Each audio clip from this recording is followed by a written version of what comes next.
here we are. I turned down here at the next block. Thanks, mister. I'll get off there.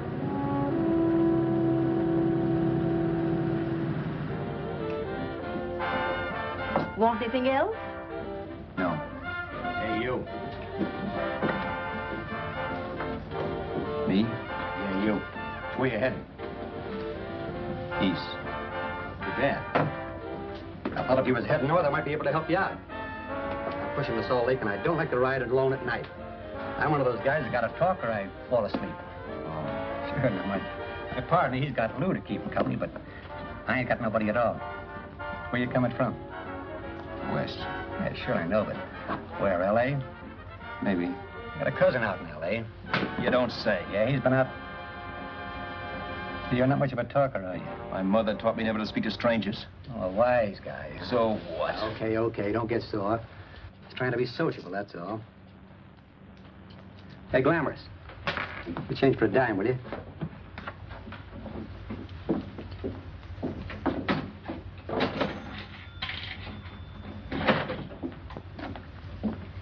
Let's have something quieter this time, Joe. My head's splitting. Is that what's wrong with it? Done with your coffee? No. And don't rush me, will you?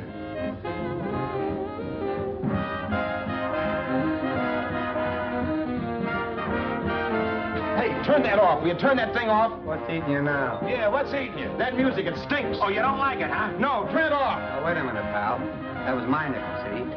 This is a free country. And I play whatever I want to. Sure, and if you don't like it, you don't have to listen to it. And you can leave here anytime you want to. Okay, I'm sorry I asked. First good piece played tonight and you don't like it. Some people just ain't got any good taste.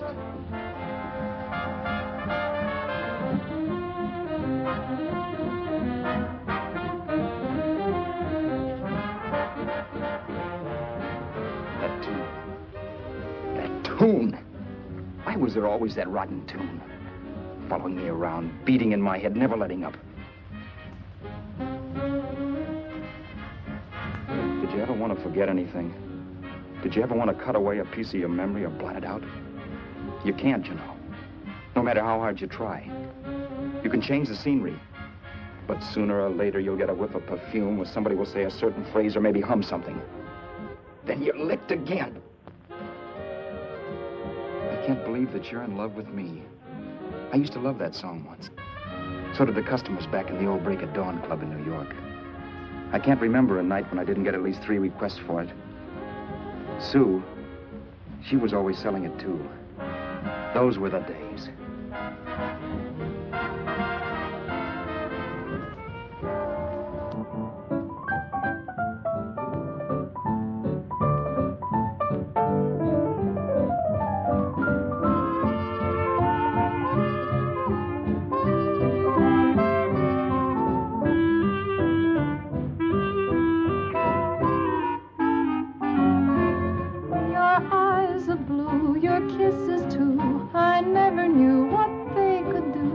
I can't believe that you're in love with me. You're telling everyone you know that I'm on your mind each place you go. They can't believe that you're in love with me. I have always placed you far above me. I just can't imagine that you love me. And after all is said and done, to think that I'm the lucky one, I can't believe that you're in love with me.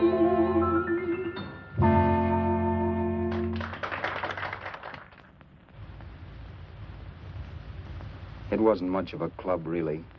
You know the kind. A joint where you could have a sandwich and a few drinks and run interference for your girl on the dance floor. I pounded the piano in there every night from 8 until the place closed up, which usually meant 4 in the morning. A good job as jobs went in those days. Then, too, there was Sue, who made working there a little like working in heaven. But how we felt about each other, well, there was nothing very unusual in that. I was an ordinary healthy guy, and she was an ordinary healthy girl. And when you add those two together, you get an ordinary healthy romance, which is the old story. Sure. But somehow, the most wonderful thing in the world.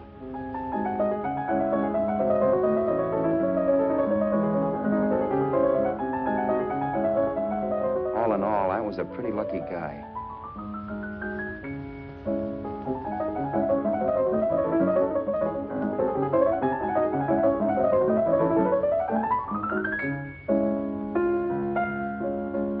Mr. Paderewski, I presume. It's beautiful. You're going to make Carnegie Hall yet, Al? Yeah, as a janitor. I'll make my debut in the basement. I don't blame you for being bitter, darling, but you mustn't give up hope. Why, someday... Yeah, someday. If I don't get arthritis first. In the meantime, let's blow this trap.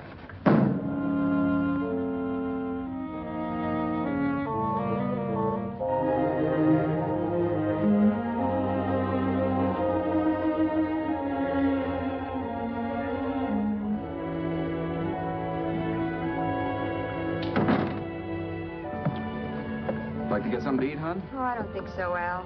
I lose my appetite working in this flea bag. Let's go home. Okay. I can't stand much more of that dump. Did you see that drunk tonight trying to paw me? No, what drunk? Does it matter what drunk? Say, what's the matter with you tonight, darling? That's the third time you started to tell me something and then stopped. We shouldn't have any secrets from each other, Sue. Next week, we're going to make with the ring and the license. You and me will be a team. Yes, that's right. In the Bush League. I don't get you. We've been struck out. It's a funny way to talk, darling. Don't you want to marry me? Al, look, I love you. You know I do, and I want to marry you. But? But not now. Only after we've made good. Sunday, I'm going away. Oh, I know you'll think it's silly. That's why I hesitated to tell you. But I'm going to California. I want to try my luck in Hollywood.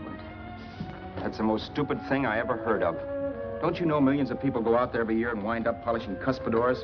I thought you had better sense. You sound as if you don't think I have any talent. That has nothing to do with it. I'll make out all right. Maybe. But what about me? Doesn't it mean anything to you that you're busting up all our plans? We may not see each other for years? It won't be that long. I thought you loved me. I do. You know I do. Well, here we are.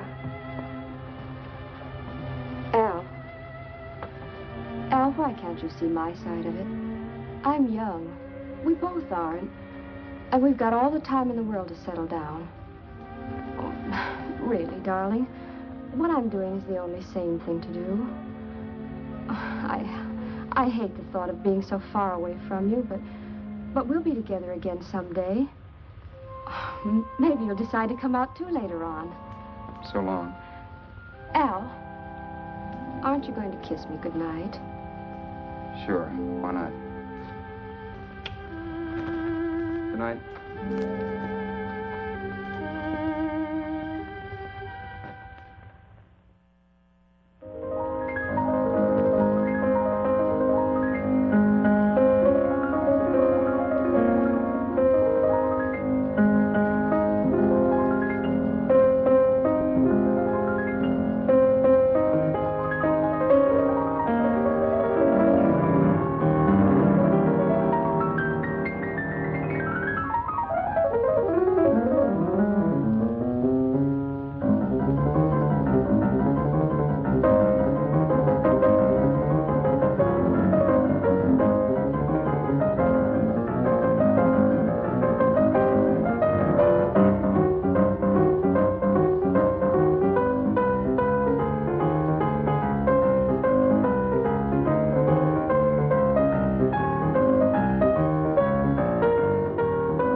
Okay, Roberts. You hit the jackpot this time. $10. Thanks.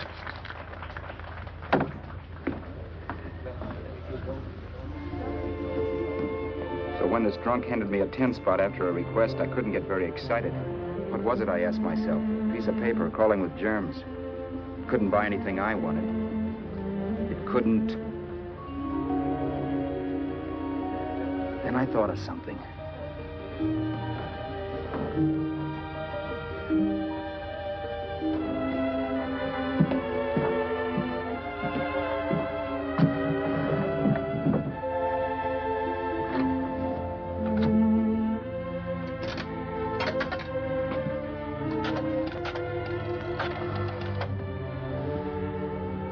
Long distance.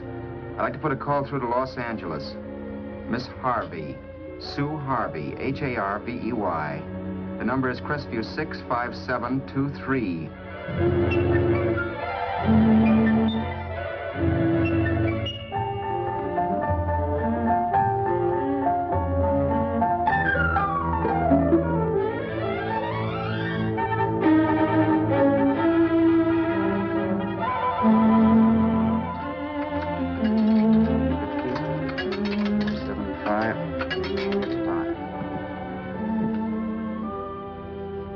Hello, Sue?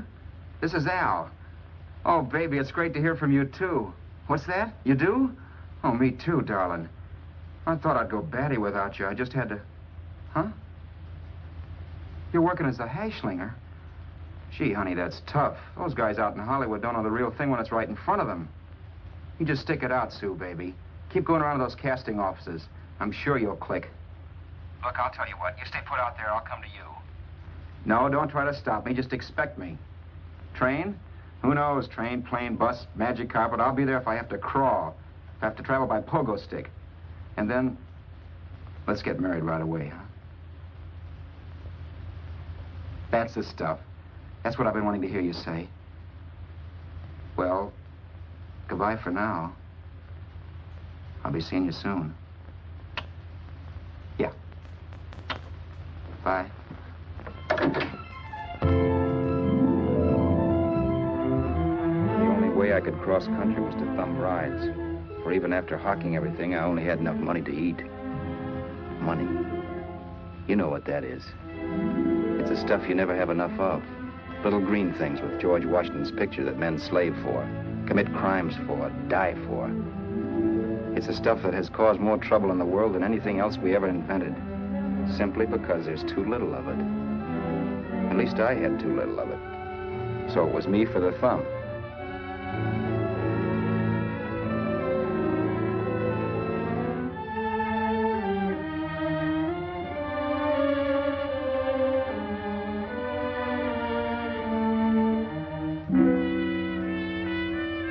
Ever done any hitchhiking? It's not much fun, believe me. Oh, yeah, I know all about how it's an education and how you get to meet a lot of people and all that. But me, from now on, I'll take my education in college or in PS 62, or I'll send $1.98 in stamps for 10 easy lessons.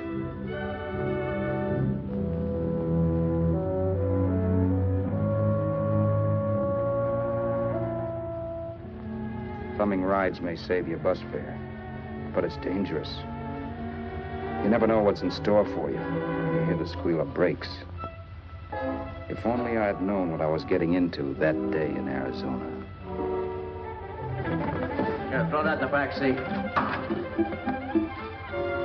Okay, let's go. Make sure that door's closed.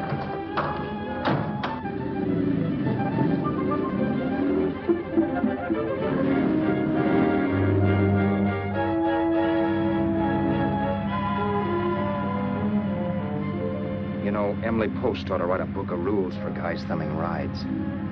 Because as it is now, you never know what's right and what's wrong. We rode along for a little while, neither one of us saying anything. I was glad of that. I never know what to say to strange people driving cars. Then, too, you can never tell if a guy wants to talk. A lot of rides have been cut short because of a big mouth. So I kept my mouth shut until he started opening up. Hand me that little box, the compartment, will you, pal? Hold the wheel, will you?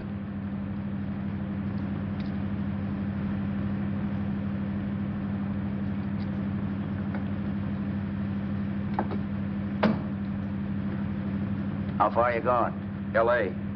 Wow, you're really traveling, aren't you? Yeah, but I don't expect to make it for a couple of years at the rate I've been promoting rides. Not much luck, huh? Sure, all bad. Not many people stop for a guy these days. Afraid of a stick-up, maybe. They can't blame him.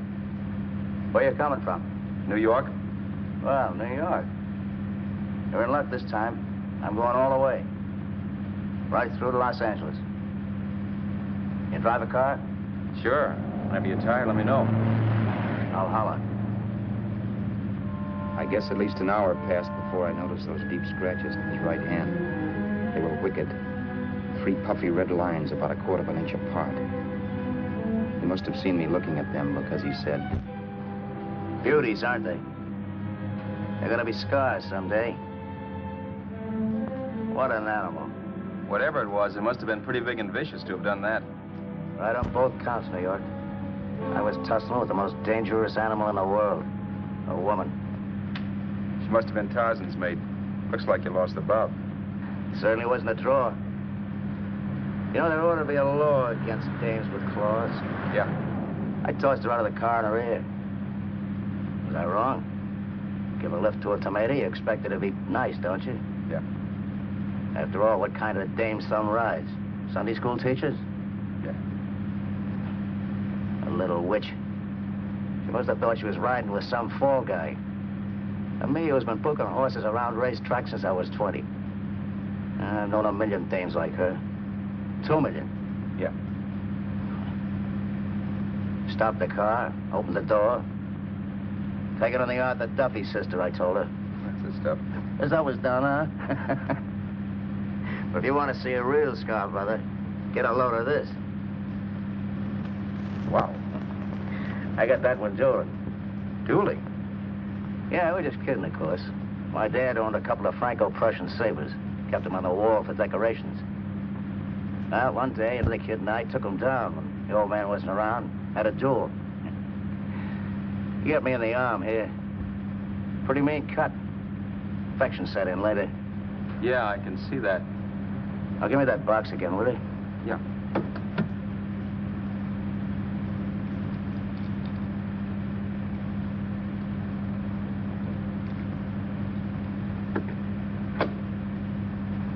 Pain made me lose my head, I guess. I began slashing. Before I knew it, I'd put the other kid's eye out. That was tough. Well, it was just an accident, of course. Do you know how kids are? I got scared, decided I was going to run away from home. Old man almost caught me when I was packing my duds. The bloody rag I had wrapped around my wrist hadn't caught his attention. You'd seen the bundle for sure. But I beat it when he was phoning for a doctor. That was 15, 16 years ago. I haven't been home since. Pull in there for a bite or something, huh? a bite or something. Brother, was I hungry. I hadn't had anything in my stomach for hours. Yet even with that gnawing in the pit of my belly, I didn't want to be in too big a rush to put on the feed bag. First, I had to make sure this guy knew the score. If I got him down on me, goodbye ticket to Hollywood. I'll wait out here for you, mister. If it's the money, don't worry about paying for it. This time it's on me. Well, that's what... Haskell, think nothing of it. You make your first million, maybe you can do the same for me. Come on, New York. I gotta make the West Coast by Wednesday. There's a horse running at Santa Anita named Bicycle. Means to order me if I'm on him. We'll make it all right. He did most of the talking during the half hour we were in the place. I ate. He rambled on about his old man, whom we hadn't heard from since he ran away as a kid. Now he happened to become a bookie. And then all about how he got rooked in Miami. One race, 38 grand. They cleaned out my book. How do you like that? That was tough luck. Yeah, and I'm supposed to be the smart guy. Well, you just wait. I'm going back to Florida next season with all kinds of jack. And you watch those stinkers run for cover. Want anything else? No, thanks. I've had plenty.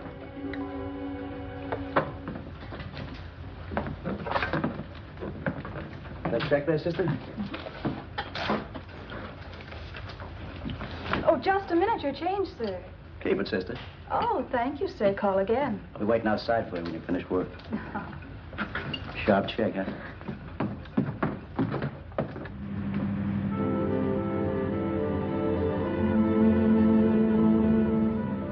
all that night while Haskell slept like a log. After a while, I began to get sleepy myself. I was happy, though. Soon I'd be with Sue again. The long trip was practically over, and there'd be no more hoofing it down the concrete. I began to think of the future, which couldn't have been brighter if I'd embroidered it with neon lights. It was nice to think of Sue shooting to the top. It's amazing what a full belly can do to your imagination. Your eyes are blue, your kisses too. I never knew what they could do. I can't believe that you're in love with me. You're telling everyone you know I'm on your mind each place you go. I can't believe that you're in love with me.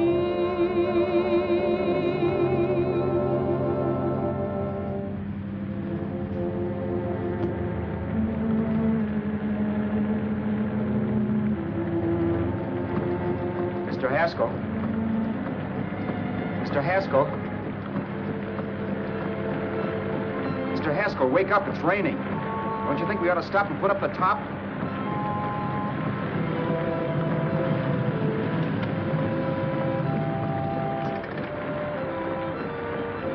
Mr. Haskell, I'm going to put up the top.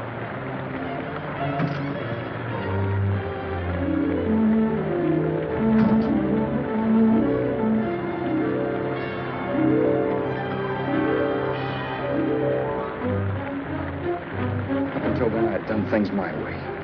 But from then on, something else stepped in and shunted me off to a different destination than the one I had picked for myself. But when I pulled open that door... Mr. Haskell, what's the matter? Are you hurt? Are you hurt, Mr. Haskell? Start your sermon. I'll listen to it. But I know what you're going to hand me even before you open your mouths. You're going to tell me you don't believe my story of how Haskell died and give me that don't make me laugh expression on your smug faces. I saw at once he was dead, and I was in for it. Who would believe he fell out of the car? Why, if Haskell came too, which of course he couldn't, even he would swear I conked him over the head for his dough. Yes, I was in for it. Instinct told me to run, but then I realized it was hopeless. There were lots of people back down the road who could identify me. That gas station guy and the waitress. I would be in a worse spot then, trying to explain why I beat it. The next possibility was to sit tight and tell the truth when the cops came. But that would be crazy. They'd laugh at the truth. And I'd have my head in the noose. So what else was there to do but hide the body and get away in the car?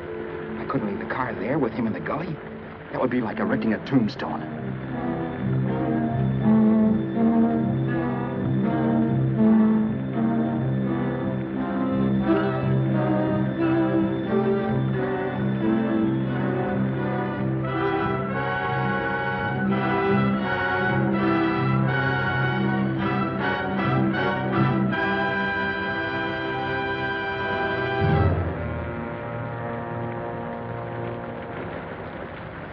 My idea was to cover him with brush, not to rob him. But then I remembered that even if I only drove the car for 100 miles or so, I would need money for gas. Besides, it was stupid of me to leave all that money on a dead man. Not only that, I'd have to take his driver's license in case I was stopped for something. I didn't like to think about it, but by that time I'd done just what the police would say I did, even if I didn't. My clothes. The owner of such an expensive car would never be wearing them. Some cop might pull me in on suspicion.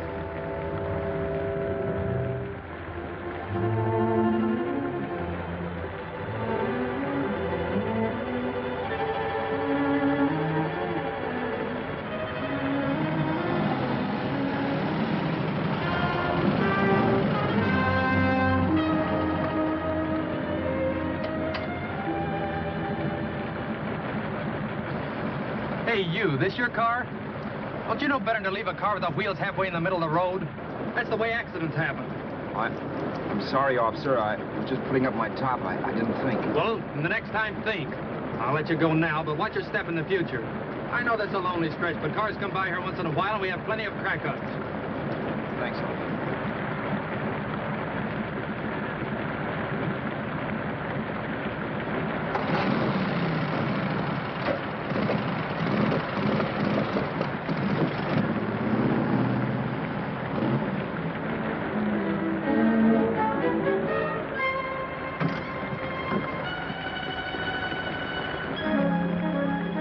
nothing in the car to give me away as Roberts.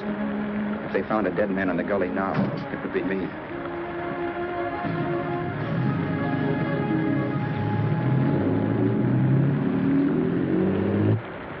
As I drove off, it was still raining, and the drops streaked down the windshield like tears. I kept imagining I was being followed and that I could hear sirens back in the distance. Just how long it took me to cover the 60-odd miles to the California state line, I don't know. I lost all track of time. But the rain had stopped and the sun was up when I pulled up to the inspection station. Hello? Carrying any fruits or vegetables? No. Any livestock or poultry? No. I'd like to see your registration and driver's license, please. Anything in the baggage compartment? Just baggage. Charles Haskell, Jr., age 30, brown eyes, dark hair. Identifying marks, none. Are you Charles Haskell, Jr.?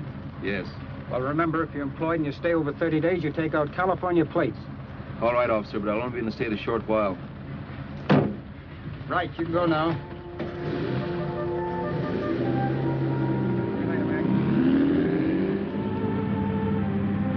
I couldn't drive any farther without some sleep. Cops or no cops, I knew I had to hit the hay and hit it hard.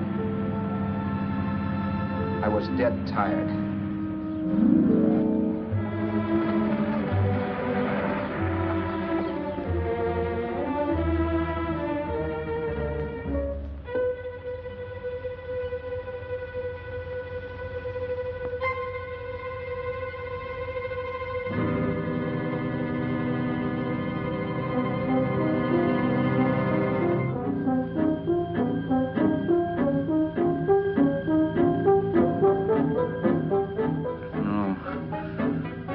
Mr. Haskell. No.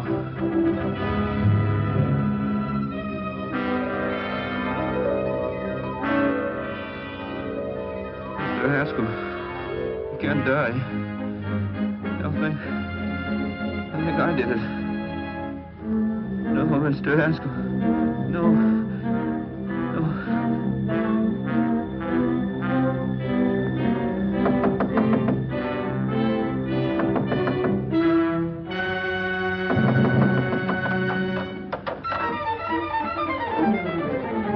Who's there?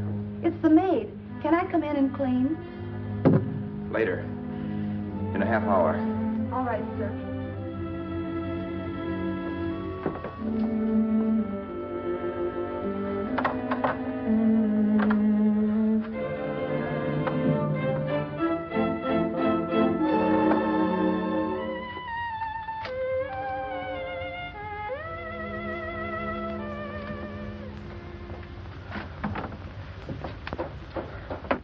There was no time to lose. Every minute I had to be Charles Haskell was dangerous. And I'd have to be Charles Haskell until I got to some city where I could leave the car and be swallowed up.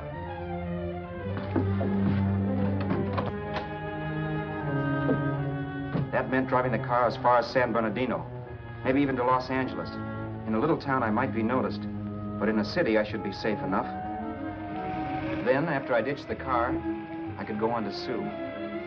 But those 5 minutes at the state line made me realize it might be a good idea to find out a little bit about Mr. Haskell. Then, if anybody asked me questions, I could give the right answers. The first thing I found out was that I had $768. This was a lot of jack, but believe me, it was the kind of money I'd rather not have.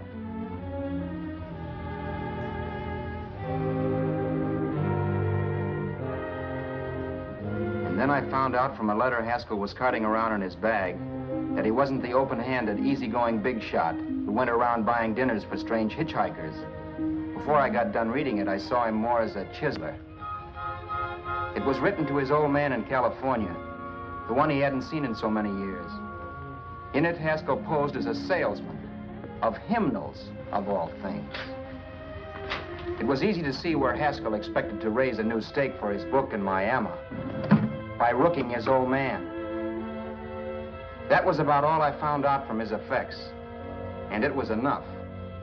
I told myself, maybe old man Haskell was lucky his son kicked off. He would never know it, but it saved him from taking a flyer in sacred literature preferred.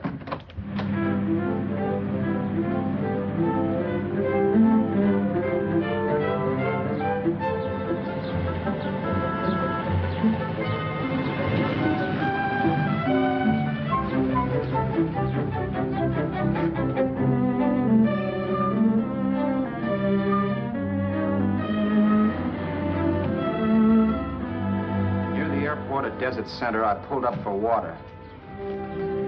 There was a woman. Hey, you! Come on if you want to ride.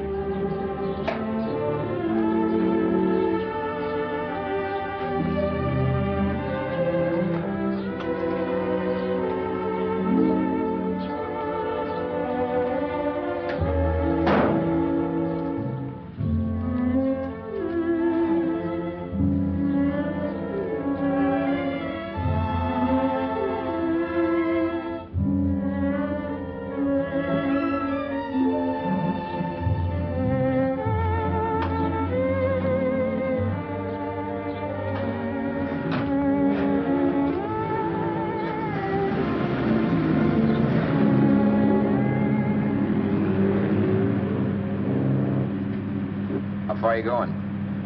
How far are you going?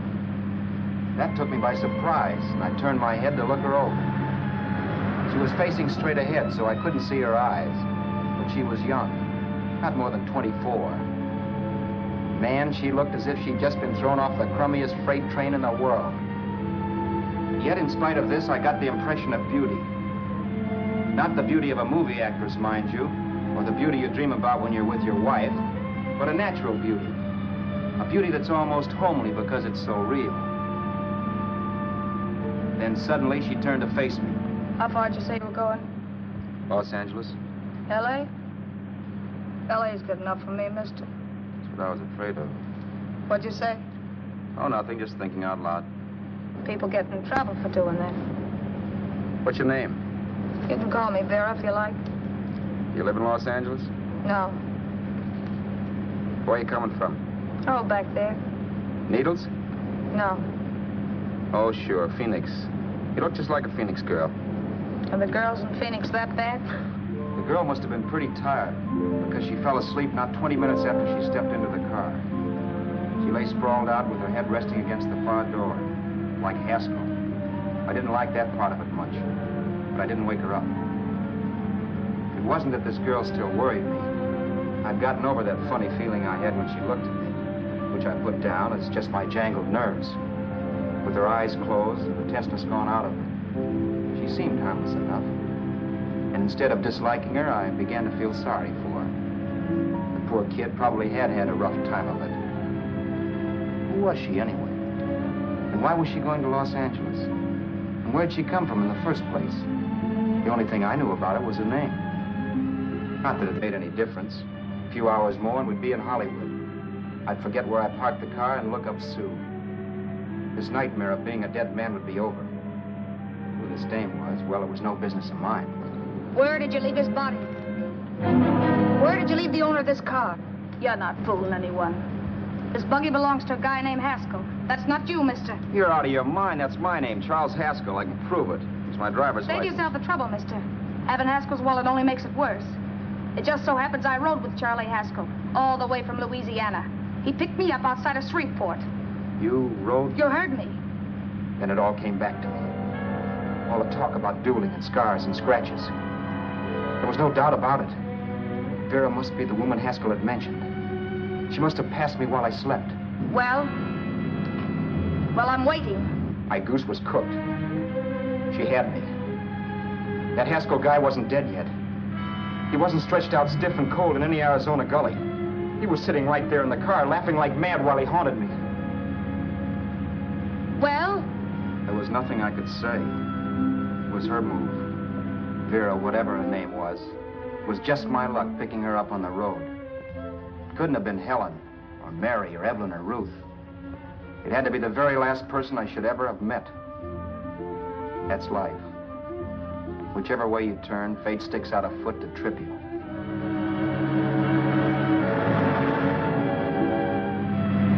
I told her everything everything, but she didn't believe my story. I should have saved my breath. That's the greatest cock and bull story I ever heard. So he fell out of his car. Say, who do you think you're talking to, a hick? Listen, mister, I've been around, and I know a wrong guy when I see one. What'd you do, kiss him with a wrench? Now, wait a minute. What I told you was true. You see, that's why I had to do it. You think I killed him? Well, the cops would have thought so, too. Yeah, well, maybe they still think so. What makes you so sure I'll shut up about this? Sure, I'm innocent. Give me a break, will you? It won't do me any good having you pinched. The cops are no friends of mine. Now, if there was a reward, but there isn't. Thanks. Don't thank me yet. I'm not through with you by a long shot. Let's see that roll.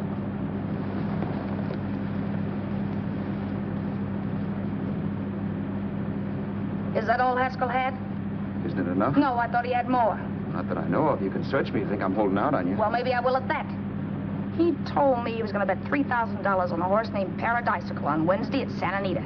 He was stringing you along. He meant 300. Maybe. Sure, $3, 300. He was a piece of cheese, a big blowhard. Listen, mister, don't try and tell me anything about Charlie Haskell. Remember, I knew him better than you did. Okay, then you knew he was a four-flusher. That explains the $3,000 bet. I'm not so sure he didn't have that $3,000. Why should I believe you? You got all the earmarks of a cheap crook. Now, wait a minute. Shut up. You're a cheap crook and you killed him. For 2 cents, I'd change my mind and turn you in. I don't like you. All right. Don't get sore. I'm not getting sore. But just remember who's boss around here. If you shut up and don't give me any arguments, you'll have nothing to worry about. But if you act wise, well, mister, you'll pop into jail so fast it'll give you the bends. I'm not arguing. Well, see that you don't. You know, as crooked as you look, I'd hate to see a fella as young as you wind up sniffing that perfume that Arizona hands out free to murderers. I'm not a murderer. Of course you're not. Haskell knocked his own head off. He fell, that's how it happened, just like I told you. Sure, and then he made you a present of his belongings. I explained why I had to do that. Doesn't make a difference one way or another. I'm not a mourner. I liked Haskell even less than I liked you. Yeah, I saw what you did to him. What do you mean? Those scratches on his wrist. Sure, I scratched him. I'll say you did. So your idea was to drive the car a little way, maybe into San Bernardino, and then leave it. You weren't going to sell it? Sell it? You think I'm crazy? Somebody else's car? See, all I want to do is leave it somewhere and forget I ever saw it. Not only don't you have any scruples, you don't have any brains. I don't get you. Maybe it's a good thing you met me. You'd have got yourself caught, sure. Why, you dope. Don't you know a deserted automobile always rates an investigation? Huh? Look, the cops find a car. Then they get curious. They wonder where the owner is. So, all right, they don't trace Haskell. They trace you. I never thought of that. The only safe way to get rid of the car is to sell it to a dealer. Get it registered under a new name. Say, stop at the next store. I want to get a bottle and do some shopping before we hit L.A. Okay. As soon as we find a place, I'll drop you off and pick you up later. Nothing doing. You're coming in, too. From now on, you and I are like the Siamese twins. Have it your way, but I don't get the point. The point is, I don't want you to get lost. I'm not going to beat it if that's what you're afraid of. I'll say you're not. Well, I'm going to see that you sell this car so you don't get caught. Thanks. Of course, your interest wouldn't be financial, would it? You would want a small percentage of the profits.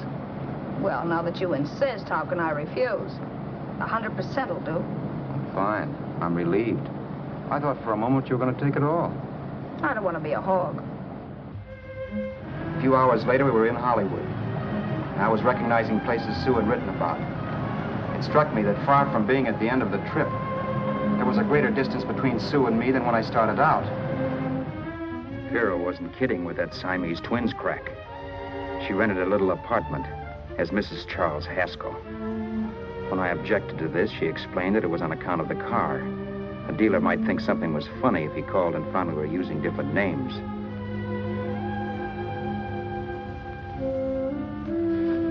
Home, sweet home. Yeah. Not bad either.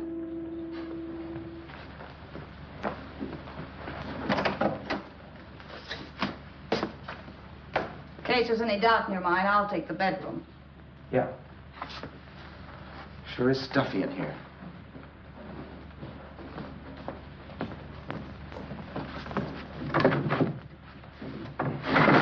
Keep the window shut. Okay. The old crow downstairs said there's a folding bed behind this door.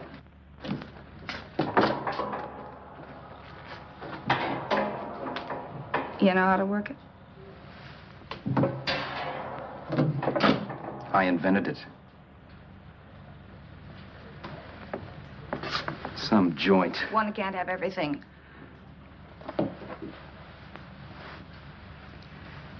I'm first in the bathtub. I don't know why, but I figured you would be.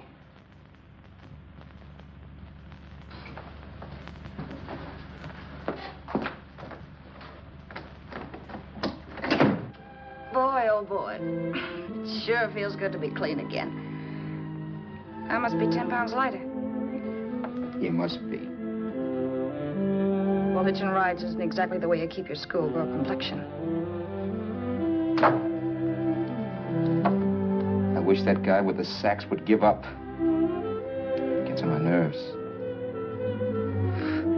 Forget it. Have a drink. Aren't you afraid I might take you up on it? If I didn't want to give you a drink, I wouldn't have offered it. Why be sorry, Roberts? You got yourself into this thing. You should be grateful I'm not turning you in. Why, if I wasn't regular, you'd be in the pen this minute, being photographed, fingerprinted, and being pushed around by the cops. So cheer up.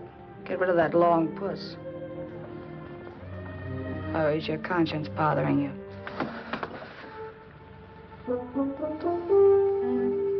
No. It isn't. Swell. That's the spirit. He's dead and no moaning around will bring him back.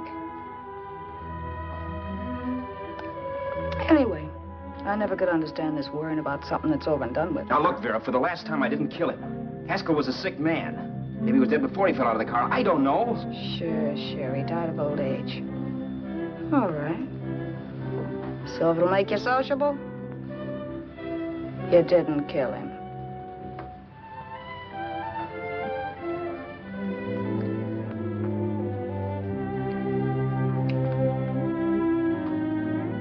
Thanks.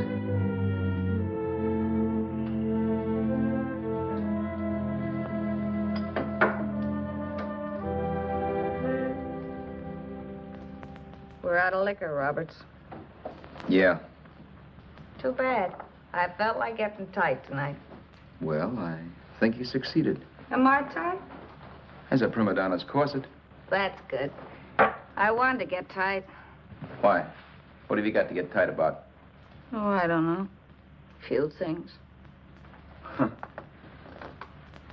You should have my worries. If I had your troubles, I'd stay sober. And I've got the key to that door. Yeah. Maybe you're right. I'm always right. You know, I don't like your attitude, Roberts. Well, there's a lot of things I don't like. Sure. But life's like a ball game. You gotta take a swing at whatever comes along before you wake up and find it's a ninth inning. You read that somewhere. That's the truth, Roberts. All you do is bellyache. Taking it easy and, well, trying to make the best of things. But maybe that's what's wrong with the whole world. Get the professor. People knock themselves out trying to buck fate. Now, take you, for instance. You're lucky to be alive. Why, suppose Haskell had put open your door. You'd be playing a harp now. Think of that. You think of it. I'm tired of thinking. There's plenty of people dying this minute. I would give anything to trade places with you. I know what I'm talking about. I'm not so sure. At least they know they're done for. They don't have to sweat blood wondering if they are. Your philosophy stinks, pal. We all know we're going to kick off someday. It's only a question of when. But what got us on this subject anyway? We'll be discussing politics next. Yeah. Where'd you hide the butts? On the table, sucker.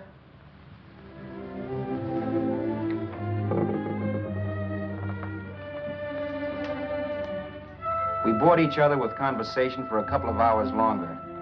Every 5 minutes, one of us was wishing we had another bottle or a radio or something to read. Then finally, we ran out of chatter.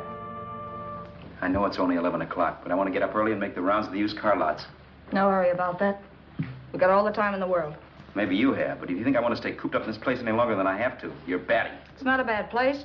Pay plenty for diggings like this in New York. I wouldn't like it if it was the Ritz.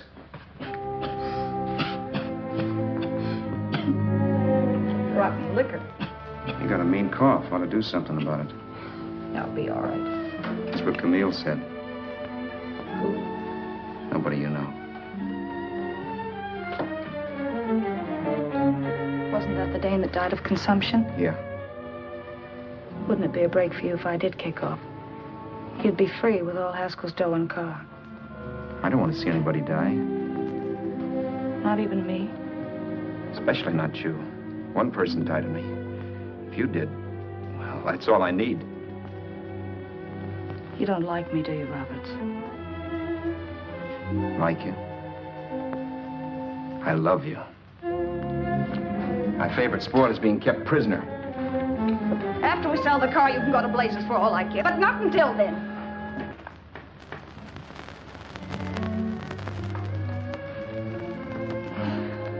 I'm going to bed.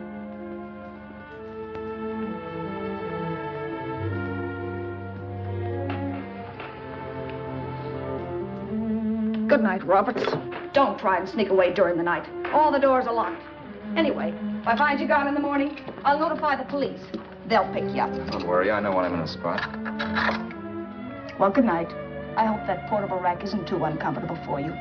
Don't lose any sleep over it, will you, Vera?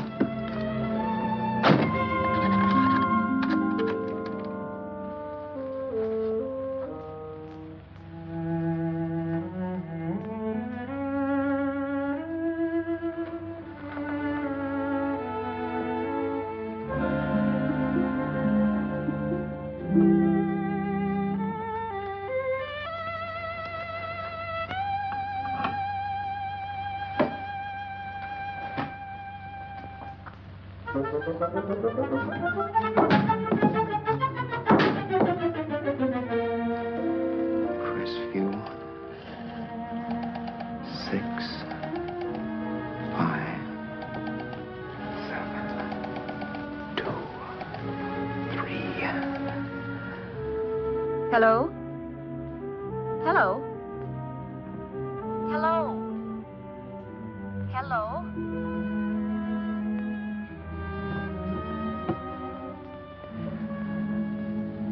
No.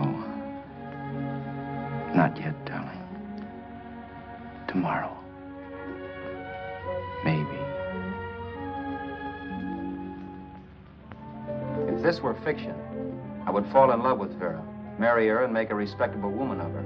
Or else she'd make some supreme Class A sacrifice for me and die. Sue and I would bawl a little over her grave and make some crack about there's good in all of us. But Vera, unfortunately, was just as rotten in the morning as she'd been the night before. All right, I'm coming. Look, Vera, it's almost noon. So what? The dealers will be there all day? They'll be there all year, too, but it doesn't wait that long. Shut up. You make us like a husband. Well, do I rate a whistle? You sure do, but let's go. Let's go, let's go. I spent $85 and 2 hours preparing bait, and all you can say is let's go. Come on.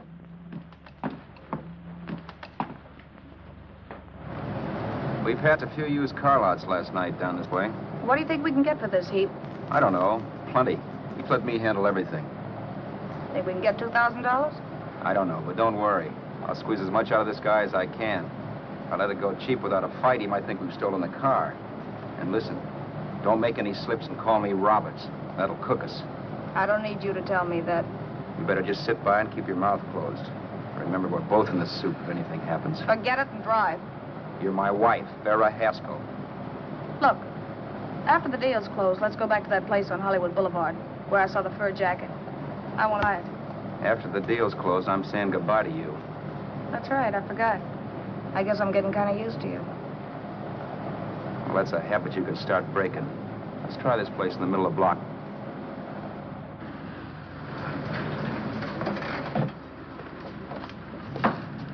Good afternoon. What can I do for you? We're interested in selling a car. If the price is right. Well, if it's in good mechanical condition, it should blue book for about $1,600. Tony, take a look at this motor. $1,600. Are you kidding?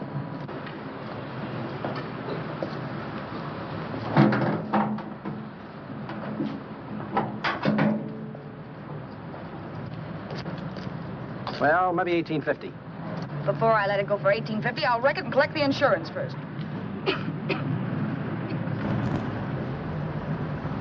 Lady, this motor's seen a lot of driving.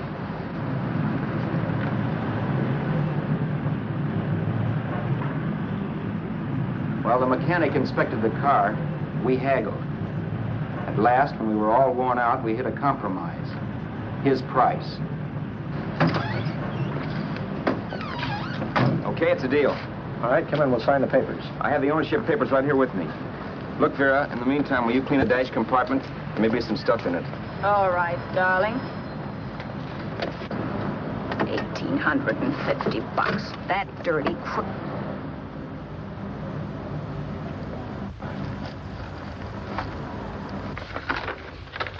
In New York, huh? Yeah. But you bought the car in Miami. Yeah. Well, now let's see about the insurance. We can either have it transferred or canceled. What kind of insurance do you have, Mr. Haskell? Well, aren't all the papers there? I don't see any. Surely you know what type of insurance you carry in the car. The name of the company?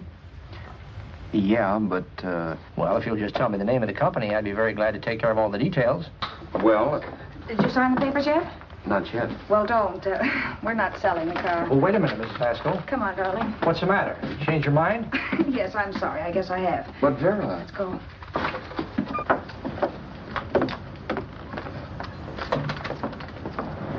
You got me out of a tight spot, Vera. But I still don't understand all this. You will in a minute. I almost threw away a gold mine. 1850 isn't to be sneezed at. The car doesn't book for as much as I thought. We're not selling the car. You want to keep it. Now, wait a minute, Vera. You said yourself I wouldn't be safe until the car was in someone else's name. I'd like to be free of this mess when I go. That's just it, Roberts. You're not going. There's a drive-in at the next corner. Pull in there and we'll get a bite to eat. And I'll explain. What is this, another one of your brilliant ideas?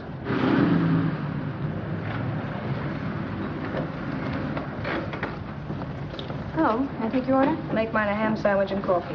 And for you, sir? Oh, I don't care. The same. Thank you.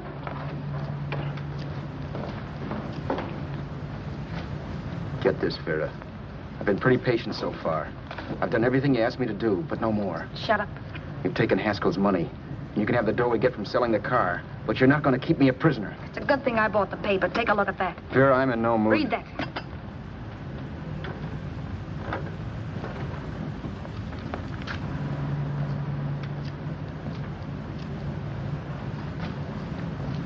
No. Yes. No, I won't do it. Yes, you will. You think I'm crazy? It's impossible, I tell you. Excuse me.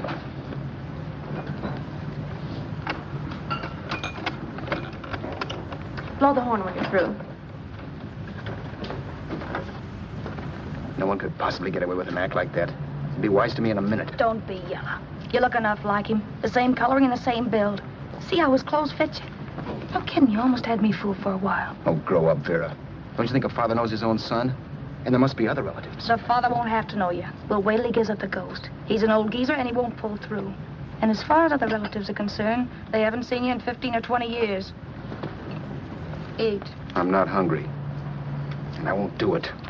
It's not as tough as it sounds. Remember, you've got all kinds of identification. His car, letters, license. I could never get away with it. It's the stupidest thing I've ever heard. The old boy has scads of dough. Look in the paper there. Personal fortune assessed at over 15 million. He'll leave plenty, I tell you. Maybe he cut off his son. How do we know? It's out, Vera. I won't have anything to do with it. I think you will. Look, Vera, I'll do anything within reason. But not that. So forget it. Find yourself another stooge. You sap. You'll be fixed for the rest of your life as Charlie Haskell. You can take your inheritance and go away. No more worrying about the rent, no sweating, scheming, wondering where your next meal's coming from. Think about that, Roberts. Vera, please, you're talking too loud. On this, I'm splitting 50-50 with you. Sure, why not? We're both alike, both born in the same gutter. Now, take it easy, Vera. There's people around here. You don't know what you're talking about. We'll wait till we read that old man Haskell's dead. Then you show up. Like you read in New York that he was sick. No. Suppose he doesn't die. He will. I know he will. Something tells me.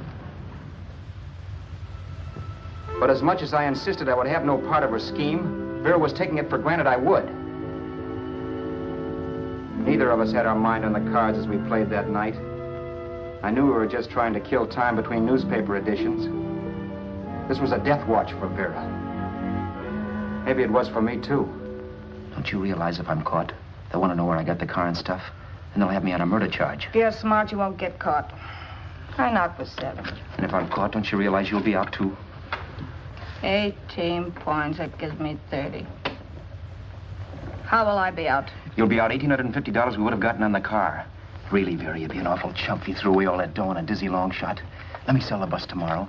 With the money it'll bring and what you've already got, a clever kid like you can run it up in no time. Then we'd both be in the clear. I'll be in the clear anyway. Maybe. Maybe. But if I got caught, I'd get good and sore at you, you know. You mean you'd squeal? Well, no, not squeal exactly. Never mind what you meant. Even if you did tell the cops I was in on it with you, what could they do to me? They might give me the same medicine they gave you. Yeah. A rope. But I'm on my way now. All I'll be doing will be rushing it. All right. But think of the $1,850 you'd lose. You'd kick yourself along the block if it let it get away from you. I'll take the chance. Want another drink? You're being a goon. That's the way people wind up behind the 8 ball. Once they get a few dollars, they become greedy and want more. My. Caesar. Who? You know that Roman general? He got his for being greedy.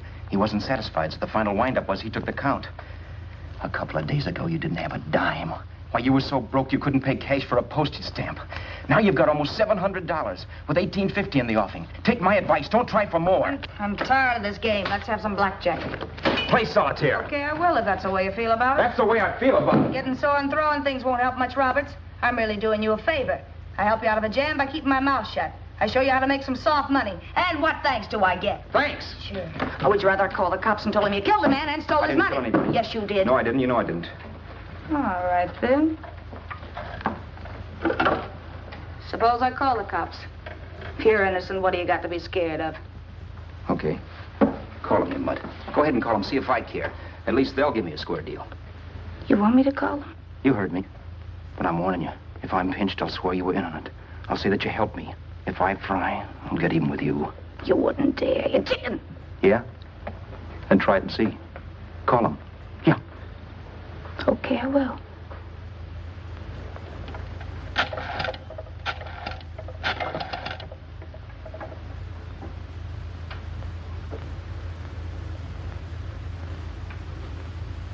Information?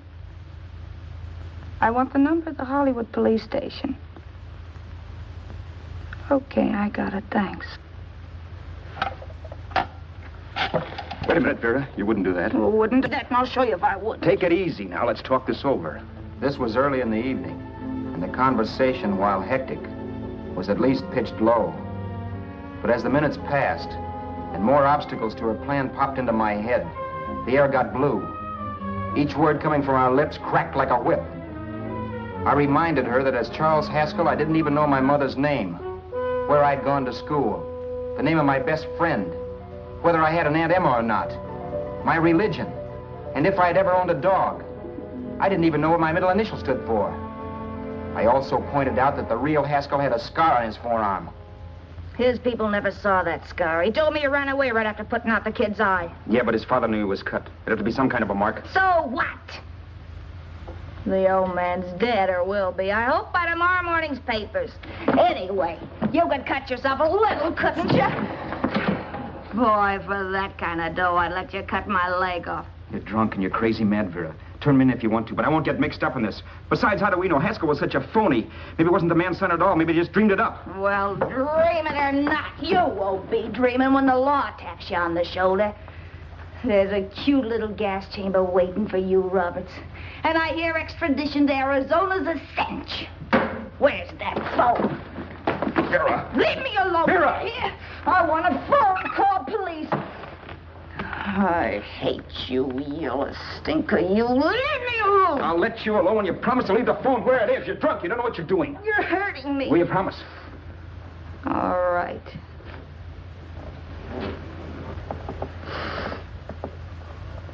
You hurt me. I'm sorry, but... And it's hot in here. Open up a window. It's not hot. Don't tell me. Now, do you do it or do I do it? You're no gentleman, see? Yeah. All right. I'll open up the window.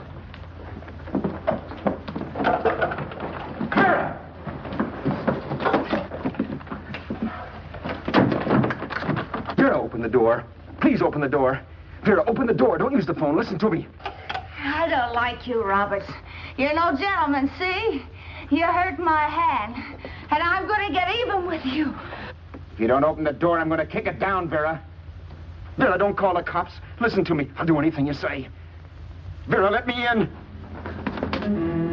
I'll break the phone.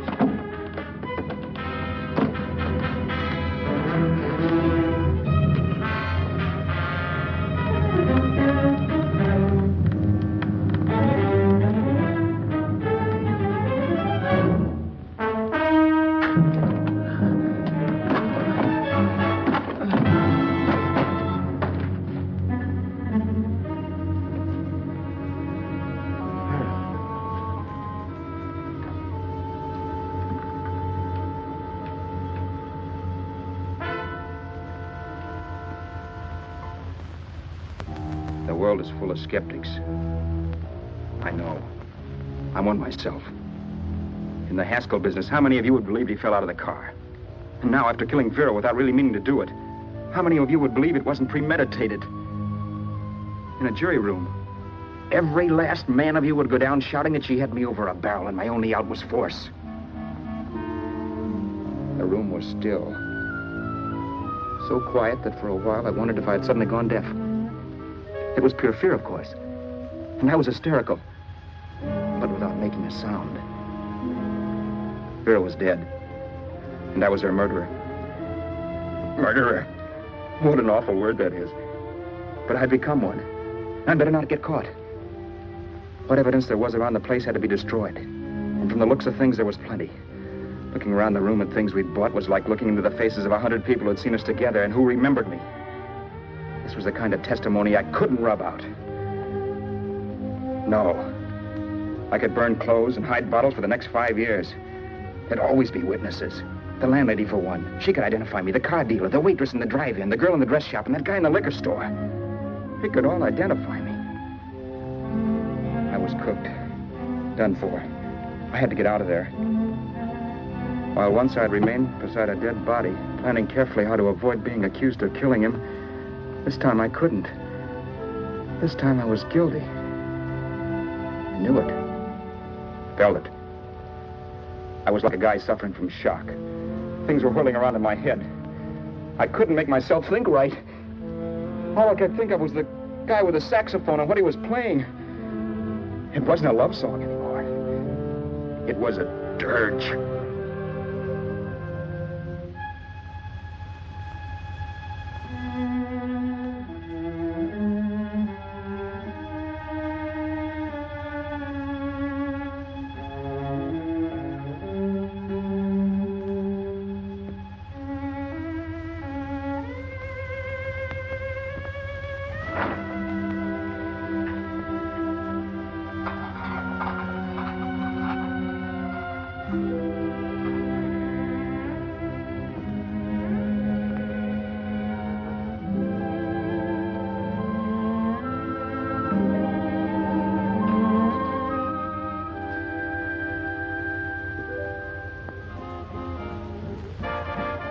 Problems weren't solved. I had to stay away from New York for all time because Al Roberts was listed as dead and had to stay dead. And I could never go back to Hollywood. Someone might recognize me as Haskell. Then, too, there was Sue. I could never go to her with a thing like this hanging over my head. All I could do was pray she'd be happy.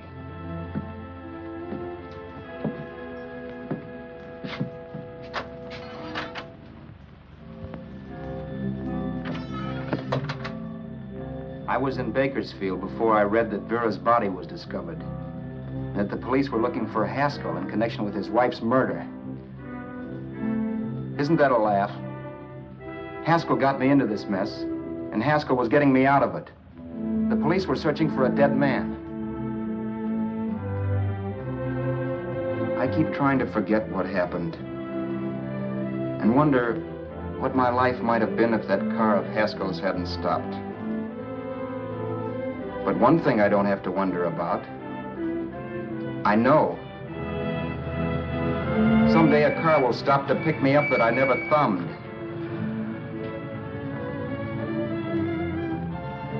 Yes. Fate, or some mysterious force, can put the finger on you or me for no good reason at all.